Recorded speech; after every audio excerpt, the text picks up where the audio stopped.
Chapter third है breathing and exchange of gases. इसमें देखो, सबसे पहला टॉपिक है रेस्पिरेशन और ब्रीथिंग में। मैं आपको पहले तो डिफरेंस बताऊँ होता क्या है। रेस्पिरेशन क्या है? रेस्पिरेशन में हम क्या करते हैं, डाइजेस्टिव जो फूड है उसकी ऑक्सीडेशन करके हम एनर्जी प्रोड्यूस करते हैं।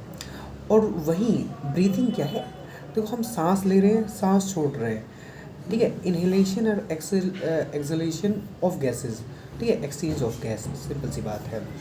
तो हर एक ऑर्गेनिज्म जो है ना, उसमें ये सिस्टम अलग है ब्रीथिंग और ये रेस्पिरेशन करने के लिए। उसकी हैबिट और उसके लेवल ऑफ ऑर्गेनाइजेशन पे ये डिपेंड करता है। जैसे बात करें स्पॉन्ज और प्लेटीहेलमिन्थस सिलेंट्रेटा, इस पे क्या है, ये इनकी एंटायर बॉडी से हो जाता है, पूरी बॉडी पे से सिंपल डिफ्यूजन से, ठीक है। अर्थवॉर्म्स जो हैं उनकी मोस्ट क्यूटिकल होती है, उससे आराम से वो रेस्पायर कर लेते हैं वो।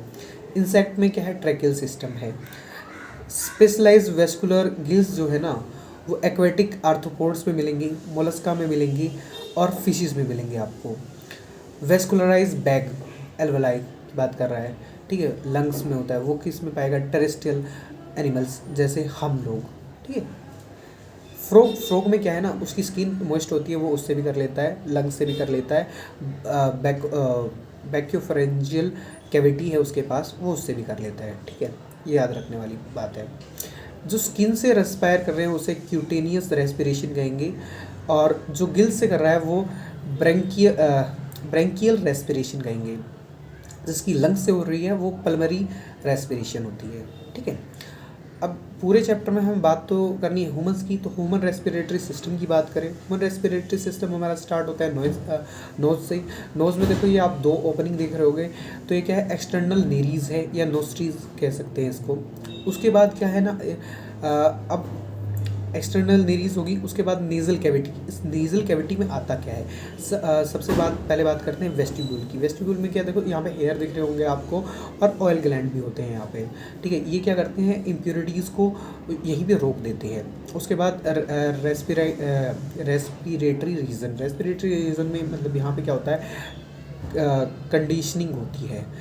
हमारी बॉडी का जो मतलब बॉडी टेम्परेचर से उतनी टेम्परेचर पर एयर पे लाई जाती है, ह्यूमिडिफाई भी की जाती है। यहाँ पे क्या कहते हैं, कंडीशनिंग और ह्यूमिडिफिकेशन यहाँ होती है। उसके बाद नोज में ही जैसे स्मेल करते हैं ना, ऑल फैक्ट्री रीजन है यहाँ पे। ये स्नाइडेरियन मेम्ब्रेन होती है, जिससे हम ये स्मेल सेंस करते हैं। उसके पास इंटरनल नेरीज आ जाती हैं। उसके बाद फेरिंग्स आता है। फेरिंग्स के भी ना कुछ पार्ट है, ये कॉमन पैसेज है फूड और एयर के लिए। तो इसमें सबसे पहले नीजोफेरिंग्स, नाक के पीछे जो है नीजोफेरिंग्स, इसमें हवा ही जाएगी। मुंह के पीछे जो है वो क्या है, ओरोफेरिंग्स में फूड एयर दोनों रहती है। लेरेंजोफेरिंग्स, ये जो वॉइस बॉक्स है, इसके पीछे जो वॉइस बॉक्स है ना, यहाँ दिख रहा है, इसके पीछे जो लेरिंग्स है और फेरिंग्स है, वो लेरेंजियो फेरिंग्स से जानते हैं हम। तो ये जो वॉइस बॉक्स की भी बात करते हैं आगे, ये क्या है ना, कार्टिलेजिनस स्ट्रक्चर है। इसमें क्या है ना, ये बना कैसे है, 9 कार्टिलेज से बना हुआ है, जिसमें 3 पेयर्ड हैं और 3 अनपेयर्ड हैं। जो अनपेयर्ड है वो है एपिग्लोटिस, थायरॉइड और क्रिकॉइड, और जो पेयर्ड है वो एरिटेनॉइड, क्यूमिफॉर्म और कॉर्टिक्यूलेट, ठीक है। थायरॉइड के इधर तो देखो ये एडम एप्पल जैसा दिख रहा है ना, यही है, ठीक है। अब बात करते हैं वॉइस बॉक्स की। वॉइस वोकल कॉर्ड्स, प्यूबर्टी के टाइम पे ना बॉयज़ और गर्ल्स में कुछ डिफरेंस आते हैं। तो बॉयज़ में टेस्टोस्टेरोन ज़्यादा होता है गर्ल्स से, तो उनकी जो वोकल कॉर्ड है वो थिक हो जाती है, थिक हो जाती है और लार्ज हो जाती है। इससे क्या होता है, उनकी वॉइस लो पिच्ड हो जाती है और लेस फ्रिक्वेंसी आती है उसमें, ठीक है। वहीं गर्ल्स जो लड़कियों की आवाज़ है वो थिन वोकल कॉर्ड उनके थिन और स्मॉल हो जाते हैं, उनकी पिच हाई हो जाती है और हाई फ्रिक्वेंसी हो जाती है उनकी वॉइस में, ठीक है। ट्रैकिया क्या है, विंड पाइप। ये ट्रैकिया जा रहा है जो, ठीक है, विंड पाइप है, इसके अंदर की जो लाइनिंग है वो सूडो स्ट्रेटिफाइड एपिथेलियम से बनी है। आपने कभी नोज़ी निकाली होगी ना, ठीक है, तो नोज़ी बनाता कौन है, ठीक है, ये जो इम्प्योरिटीज़ है आपकी ट्रैकिया के अंदर वाली जो लाइनिंग है ये इसे ट्रैप करती है, और आप कभी कभार ऐसे ऐसे करते हैं ना, तो वो वहीं से निकलती है, ठीक है। और इसके बाहर वाली लाइनिंग में क्या है, कार्टिलेजिनस रिंग है, सी शेप है, ठीक है। ये सी शेप क्यों है कि कोलैप्स ना हो, ठीक है।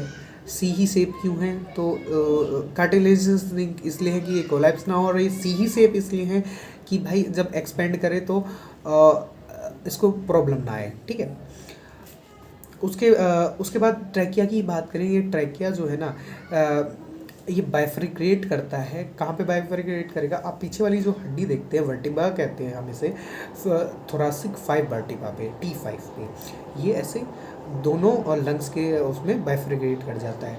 तो बाइफरिकेट करने के बाद पहले प्राइमरी ब्रोंकाई बनाता है, फिर सेकेंडरी ब्रोंकाई, फिर टर्सी ब्रोंकाई, फिर इनिशियल ब्रोंक्यूल बनाता है, फिर टर्मिनल ब्रोंक्यूल बनाता है, उसके बाद रेस्पिरेटरी ब्रोंक्यूल बनाता है, फिर एल्वेओलर डक्ट बनाता है, और फिर एल्वेलाई बनाता है, ठीक है।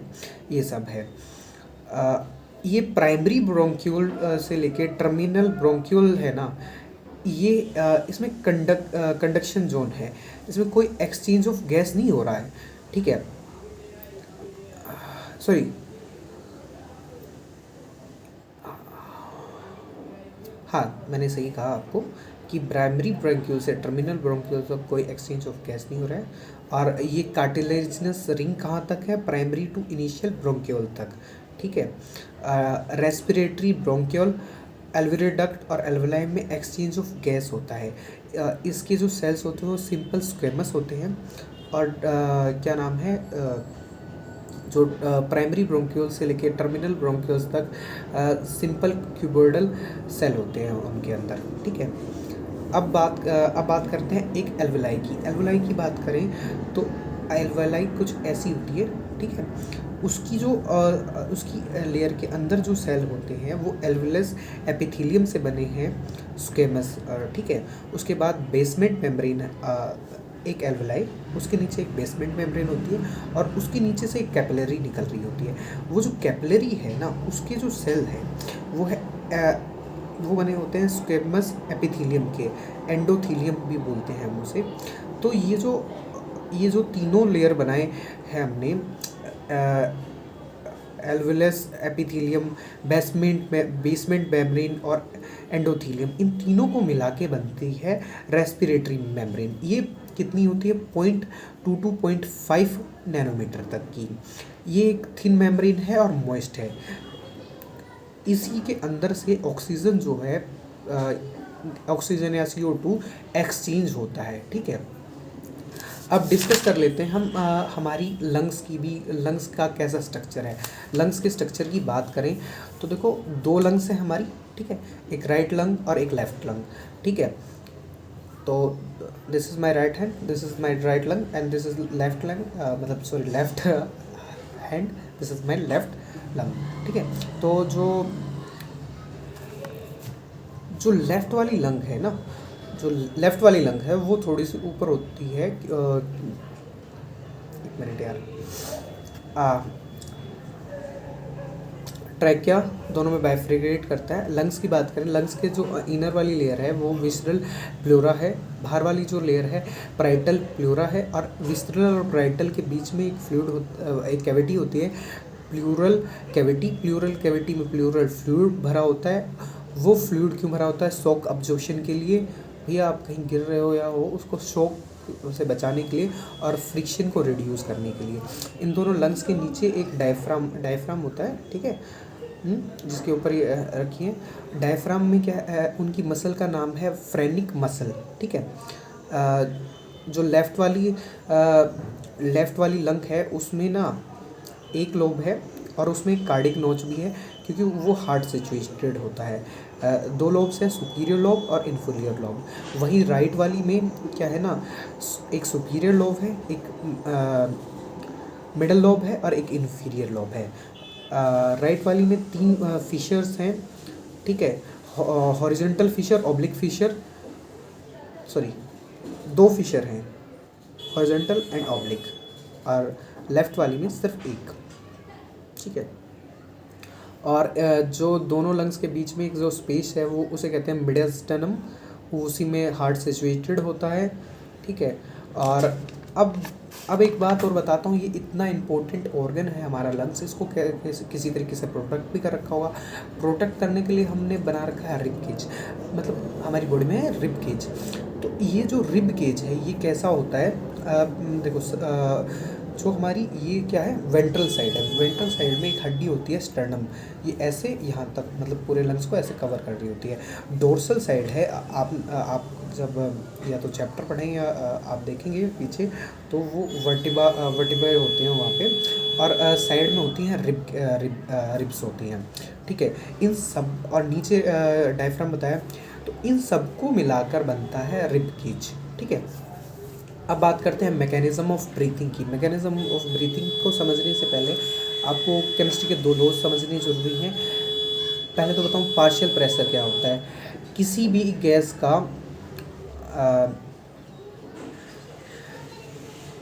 गैस का प्रेशर, एक इंडिविजुअल प्रेशर, मतलब बहुत सारी गैस है उनमें एक गैस का प्रेशर कितना वो प्रेशर लगा रही है वो उसका एक पार्शियल प्रेशर होता है, ठीक है। तो ये जान लिया। अब केमिस्ट्री के 2 लॉज जानो कि जब भी ये गैस है ना, ऑक्सीजन या CO2 जब भी ट्रेवल करेगा तो हाई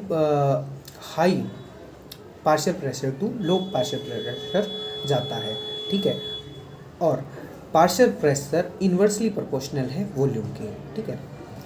अब लंग्स जो है एक थोरेसिक कैविटी में है, और लंग्स जो है पल्मोनरी कैविटी होती है, ठीक है।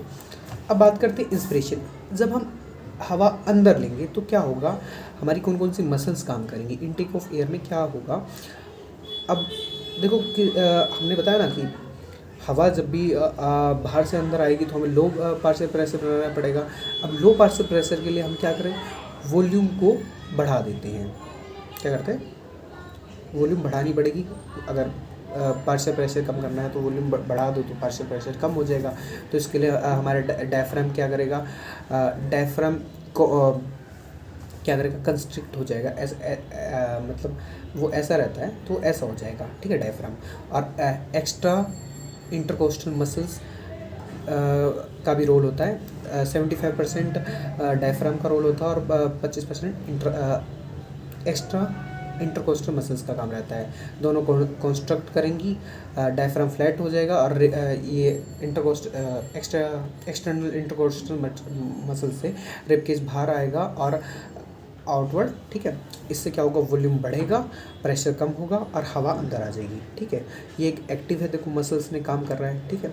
अगर हम ये तो नॉर्मली हो रहा है, अगर हम ऐसे जब योगा वोगा करते हैं तो ऐसे देखो ऐसा हवा ले रहे हैं, ठीक है, तो फोर्सली हम लिए तो अभी हमारे में क्या अब और भी मसल्स काम की होगी। वो कौन कौन सी मसल है, स्केलिक मसल है, एंटीस्टेरोटक्स मसल है, सेलिडोमस मसल भी काम कर रही है, ठीक है। ये भी एक एक्टिव प्रोसेस है और वो दोनों तो काम कर ही रही है, फ्रेनिक और EIC मसल, ठीक है, मतलब एक्स्ट्रा इंटरकोस्टल मसल और डायफ्राम। अब एक्सपायर कर रहे हैं, हम सांस को बाहर छोड़ रहे हैं, ऐसा बाहर छोड़ दें। तो अब इसमें क्या कौन कौन सी मसल्स ने काम किया होगा, तो डायफ्राम जो पहले कॉन्स्ट्रक्ट हुई थी वो पहले मतलब ऐसे कॉन्स्ट्रक्ट हो गई थी, तो अब डायफ्राम ऐसे हो जाएगी। अब और जो EICM है ना वो भी रिलैक्स करेगी, वो बाहर आई थी अब वो आराम से रिलैक्स करेगी, तो डायफ्राम डोम हो जाएगा, रिब केज इनवर्ट चला जाएगा, वॉल्यूम अब कम हो जाएगा, प्रेशर बढ़ जाएगा। तो हवा प्रेशर जब यहाँ पे बढ़ गया तो बाहर अब कम है तो ऐसे हवा बाहर चली जाएगी, ठीक है। अब फोर्सली हम बाहर निकाल रहे हैं हवा को, ठीक है, प्राणायाम करने बैठे हुए हैं हम भैया। तो इसमें कौन कौन सी मसल्स काम करेंगी। अच्छा, जो expiration, normal expiration is a passive process और इंस्पिरेशन और force inspirations both are active process. और अभी फोर्स एक्सपीरिएशन भी एक एक्टिव प्रोसेस है, वो कैसे मैं बताता हूँ। थोरासिक वॉल्यूम डिक्रीज करना है हमें, तो इसके लिए हम क्या करेंगे, इंटरकोस्टल मसल्स की भी हेल्प लेंगे और एब्डोमिनल की, पेट की भी कुछ मसल्स काम करेंगी उसमें, ठीक है। Part 1 is completed, next part coming soon.